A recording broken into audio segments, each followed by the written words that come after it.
Amid an unprecedented military buildup near Iran, the U.S. is gearing up for a lengthy military standoff against the Islamic Republic. Reuters, citing two U.S. officials, reported that Washington is positioning for potential sustained military operations against Iran. The U.S. officials said that American military is preparing for weeks-long operations against Iran if President Donald Trump orders an attack.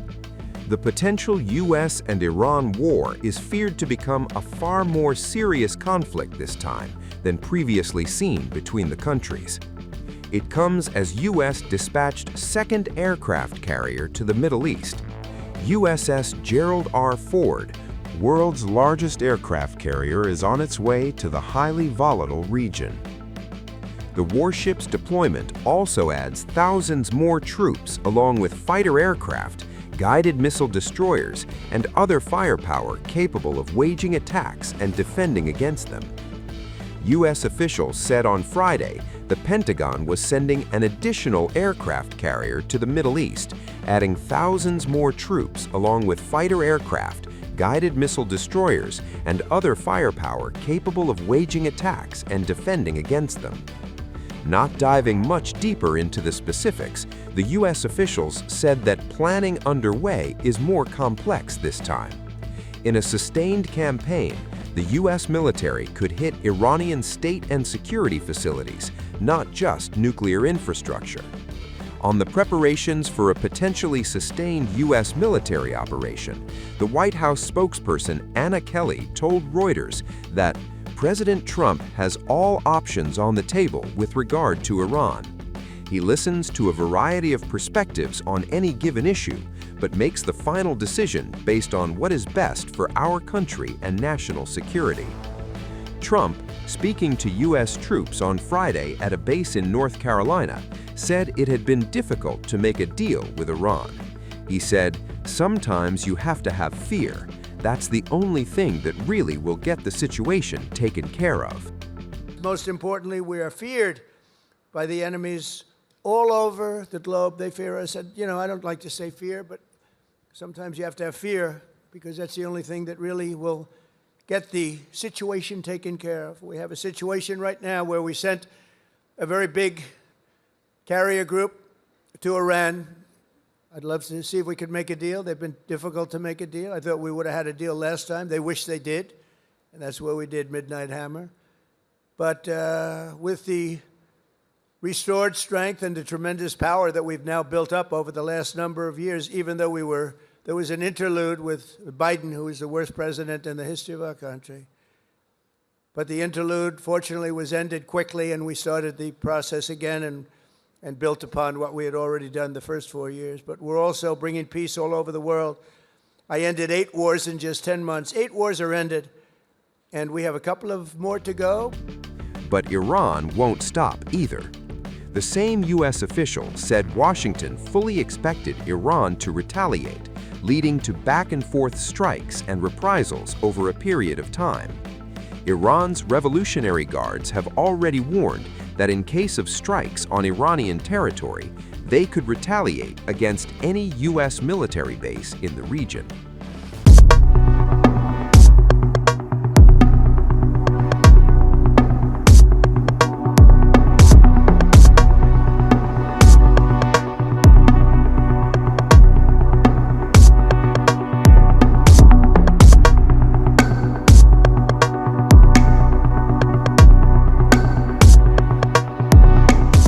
A fresh warning from Tehran is raising tensions across the Middle East. Senior Iranian official Rear Admiral Ali Shamkhani says Iran will deliver a strong, decisive, and appropriate response to any adventurism against the country. Speaking to Al Jazeera, Shamkhani emphasized that Iran's military readiness is high and that the cost of any miscalculation would be significant. His remarks come amid escalating rhetoric between Tehran and Washington. The warning follows repeated threats from U.S. President Donald Trump, who has pressed Iran to scale back its nuclear program. Trump confirmed plans to deploy a second U.S. aircraft carrier strike group to the region, saying it will leave very soon. Speaking before departing the White House for Fort Bragg, Trump said the additional carrier would be necessary if negotiations fail. "In case we don't make a deal, we'll need it," he stated, while adding he still believes talks can succeed. Shamkhani also addressed Israel's role in regional tensions, asserting that any action by Israel would require direct backing from Washington. At the same time, he called avoiding destabilizing actions the logical and rational path for all sides. The standoff unfolds against the backdrop of ongoing nuclear negotiations and years of strained relations. Diplomatic efforts remain active, but military signaling on both sides has intensified. Do you still have a veto on Nouri al-Maliki to become the Iraqi prime minister? We're looking at a prime minister. We're going to see what's going to happen. We've got some ideas on it, but in the end, everybody needs the U.S. Everybody needs us. Are you planning to hold anyone accountable for the shutdown in El Paso? The second aircraft carrier that you decided to send. Talk about why you made that choice. Well, in case we don't make a deal, we'll need it. If we don't have a deal, we'll need it. If we have a deal, we could cut it short. It'll be leaving very soon. We have one out there that just arrived. If we need it, we have it ready. A very big force. Do you plan on holding anyone accountable? Negotiations, do you still demand Zelensky has to hold elections before summer? Well, Zelensky's going to have to get moving. Russia wants to make a deal, and Zelensky's going to have to get moving. Otherwise, he's going to miss a great opportunity. He has to move. Mr. President, your people. Greenland doesn't want Europe controlling them anymore. What's your message to them?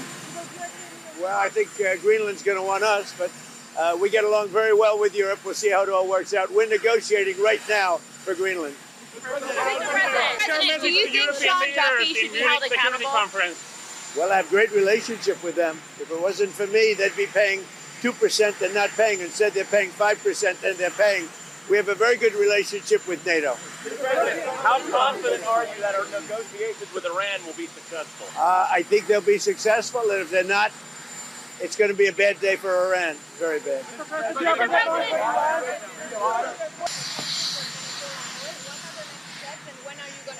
Well, we have a very good relationship with the president of Venezuela. As you know, we're working together very closely.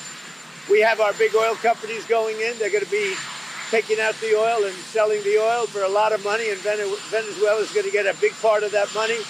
And the relationship we have right now with Venezuela is, I would say, a 10. And the biggest beneficiary will be the people of Venezuela.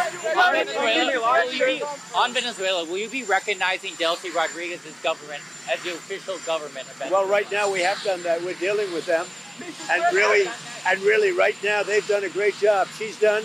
Delcy's done a very, very good job, and the relationship is strong.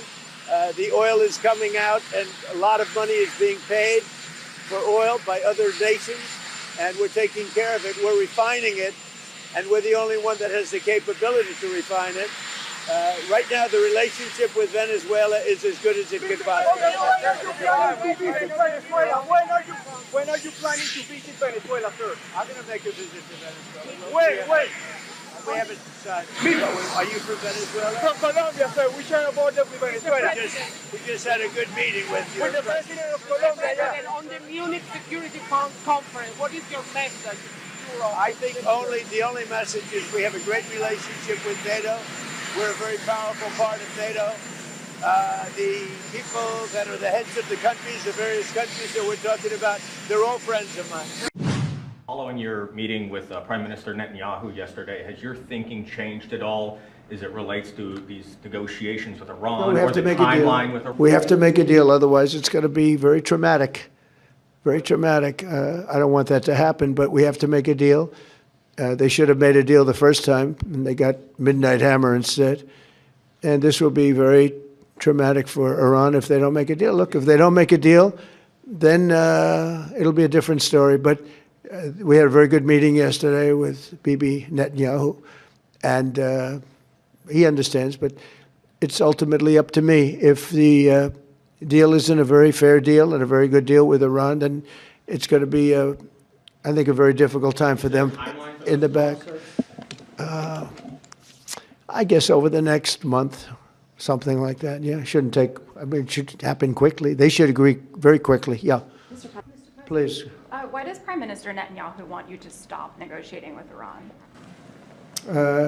He is, you're saying stop entertaining, stop talking to them?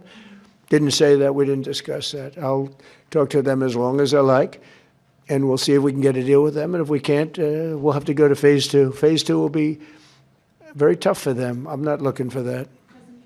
Mr. President, there are currently 0 Israeli hostages left in Gaza because of you. Thank you for that. Thank you. And now that the war is ending in Gaza and Israel, I wanted to ask, do you believe Bibi bears any responsibility for the security failures that we saw on October 7th? Well, October 7th was a rough time, and I guess everybody's responsible. It's you to look, but it was a terrible attack. It was a sneak attack. It was as violent as I've, unfortunately, I've seen some of the results at levels that probably even you, good reporter, but probably you haven't seen. It was a horrible thing that took place. People was surprised. It was a surprise attack. Nobody saw that coming. He didn't see it coming. Nobody else would have seen it coming if they were in his position, I don't believe. But I can tell you he's been a very good wartime prime minister. He's been very strong. We've worked with him very well. We had tremendous success with Iran and everything else we've done. And he really has been. He's been, extraordinary as far as a wartime prime minister. Not easy. And, you have a president that refuses to give him a pardon. I think that man should be ashamed of himself. A pardon over this trial that's going on. The president of Israel, the primary power he's got is the power to give pardons. And he's not, he said he's given it 5 different times, but he doesn't want to do it because I guess he loses his power. I think the people of Israel should really shame him. He's disgraceful for not giving it. He should give it. But Bibi's been a great wartime prime minister, and I've been the best friend to Israel I think that they've ever had. A lot of people say beyond presidents that they've ever had, and we will continue to be. Yes, ma'am.